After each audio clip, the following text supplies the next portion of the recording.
Salam sahabat, salam santai, salam damai, dan salam sejahtera untuk kita semua. Kembali pada request video tip untuk request dari Sobat Jamtrok Mania, kurang lebihnya seperti ini. Ya, untuk pertanyaan kurang lebihnya tuh seperti ini ya. Ini ya, Om Bro mau tanya, udah pusing ini ya, kalau pusing minum bodrek gitu ya. Cuca hijau matokin pintu sangkar itu kenapa Om, dan cara mengatasinya bagaimana? Itu OB atau overgina Om, nyuwun solusinya. Oke, kita akan membahas bersama-sama untuk request dari sahabat kita ini ya, untuk cuca hijau yang sering matokin pintu sangkar. Nah, seperti ini sobat-sobatku semua, sambil kita menikmati pemandangan ya, pemandangan area pegunungan di daerah Kaloran Temanggung. Untuk request dari sahabat kita ya, sahabat Jamtrok Mania, pada cuca hijau yang sering matokin pintu sangkar itu kenapa? Nah, perilaku ini biasanya terjadi pada burung jalak ya. Kalau burung jalak itu biasanya suka matokin pintu sangkar ya. Terus kalau sangkarnya kebuka, dia lolos alias dia terbang. Jadi mungkin cuca hijau itu apabila matokin pintu sangkar, terus sangkarnya pintunya itu terangkat, dia juga akan kabur. Nah, perilaku ini pada cuca hijau itu dinamakan over birahi, bukan over emosi dan yang lainnya. Jadi penyebab pada cuca hijau yang sering mengalami hal demikian itu dikarenakan beberapa sebab ya. Sebab yang pertama yaitu tidak nyamannya burung itu di dalam sangkar itu sendiri. Terus yang kedua, dia merasa tangkringan itu tidak begitu nyaman di kaki burung itu sendiri. Dan untuk selanjutnya yaitu faktor kebersihan dari sangkar itu dirasa kurang cukup atau tidak bisa membuat nyaman pada burung itu sendiri. Jadi apa yang harus kita lakukan? Nah, yang pertama untuk sobat semua, silahkan mengganti ukuran sangkar dan warna sangkar. Jadi contohnya seperti ini.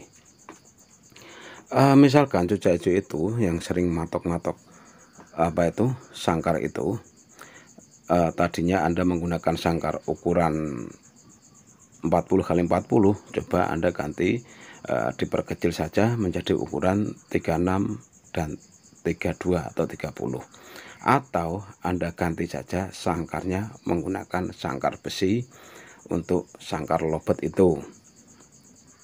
Nah, cuca hijau mungkin kalau dikasih sangkar lobet yang nomor 2 itu mungkin terlalu kecil ya. Kalau sangkar bunter nomor 2 itu kebanyakan digunakan untuk lobet ya. Lobet lomba itu sangkarnya nomor 2. Kalau nomor 1 itu lebih gede lagi. Dan sahabat semua bisa menggunakan sangkar besi atau sangkar lobet itu yang nomor 1. Itu cara yang pertama. Terus yang kedua, apabila Anda menggunakan sangkar kayu dengan ukuran yang sudah berbeda, tetapi masih saja matok-matokin itu ya pintu sangkar, sebaiknya sangkar itu Anda kasih khusus di pintu itu kunci ya, kunci sangkar. Nah, Anda bisa membeli itu ya, kunci pintu sangkar itu di kios-kios burung itu kan banyak sekali. Itu bisa menjadi pengaman seandainya nanti pintu itu terangkat agak tinggi sehingga burung tidak bisa kabur dari situ. Itu cara yang pertama ya. Atau Anda rubah warnanya. Intinya sangkarnya itu Anda rubah warnanya dan Anda rubah ukurannya. Itu yang pertama. Terus yang kedua, untuk tangkringan ya, untuk tangkringan pada cuca hijau itu bisa menggunakan tangkringan yang kecil ya, kecil seukuran batang rokok itu, atau sangkar yang besar sekalipun. Nah, pada sangkar yang kecil itu fungsinya untuk kenyamanan dari kaki burung itu sendiri, karena kaki cuca hijau itu kan kecil.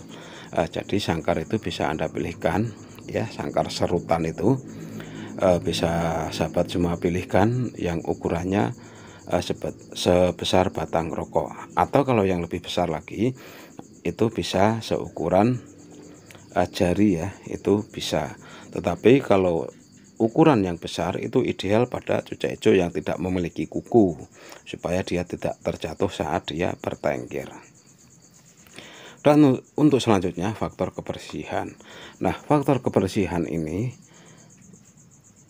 pada cucak hijau itu adalah titik atau keamanan dari burung itu sendiri, atau yang biasa kita sebut dengan teritori. Nah, pada cucak hijau, apabila sangkarnya itu terlalu jorok, mungkin jarang dicuci dan yang lainnya, itu akan menimbulkan kegerahan pada burung itu sendiri. Jadi cucak hijau itu lebih temperamen, atau dia mudah sekali ingin meninggalkan sangkar itu karena faktor ketidaknyamanan atau faktor teritori yang tidak nyaman pada burung itu sendiri.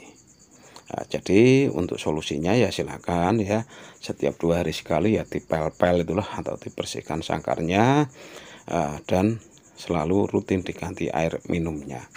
Terus untuk langkah selanjutnya agar cucak hijau itu meninggalkan kebiasaan nakalnya itu yang sering matok-matok itu ya, matok-matok pintu sangkar, sebaiknya Anda rutin memberikan terapi yang benar-benar ideal untuk cucak hijau. Terapinya apa, Om Bro? Ya, terapinya diumbar. Nah, dengan pengumbaran yang rutin atau sudah Anda jadwalkan, nantinya emosi dan birahi akan stabil.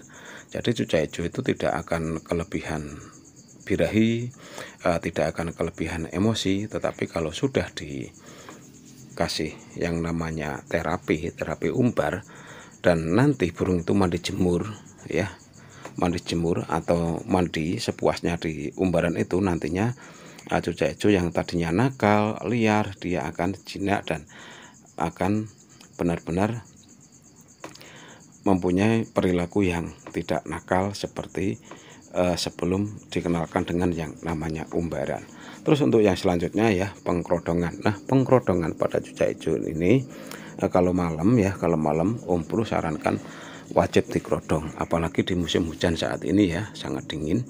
Jadi kalau malam silahkan dikerodong. Fungsi dari kerodong ini adalah untuk membantu cucak hijau itu tetap stabil di emosi dan birahi, tetap terjaga kesehatannya itu ya.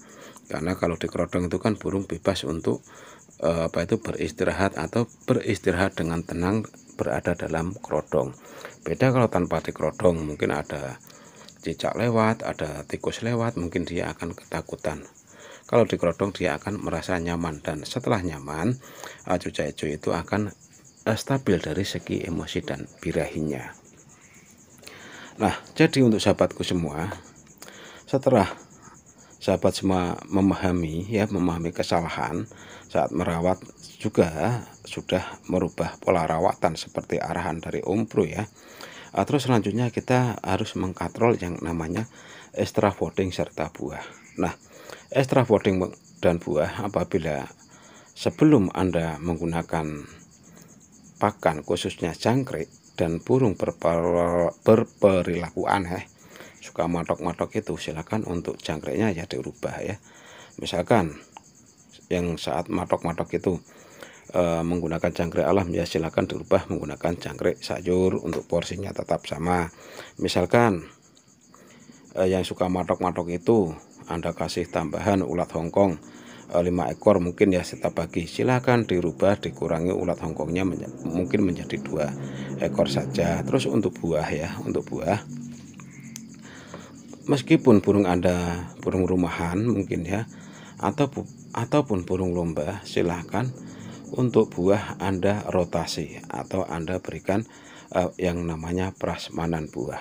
Prasmanan buah itu setiap 2 hari sekali Anda memberikan buah yang berbeda. Sebagai contoh, Senin Selasa buah pepaya, Rabu Kamis buah pisang, terus Sabtu Minggu buah apel atau buah sawo dan lainnya. Intinya dalam 1 minggu itu ada 3 perubahan buah.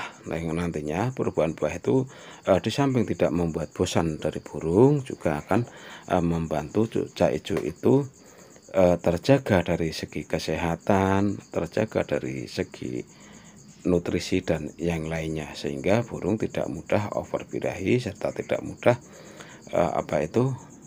menampakkan sifat-sifat nakal dan liarnya apabila kita menuruti keinginan dari burung itu sendiri. Dan untuk yang terakhir, untuk proses jemur ya, kalau burung masih dalam kondisi jinak nakal, sebaiknya faktor penjemuran kita kurangi. Yang semula penjemuran mungkin 1 jam, silahkan dimangkas menjadi setengah jam sampai burung benar-benar tidak agresif lagi, tidak matok-matok lagi. Itu tandanya burung yang Anda pelihara itu sudah ke level yang normal atau meninggalkan kebiasaan buruknya menjadi kebiasaan yang kita inginkan. Nah, hanya itu ya informasi singkat dari Om Bro. Kurang lebihnya mohon maaf apabila masih banyak salah dan kekurangan. Semoga infonya bermanfaat. Salam.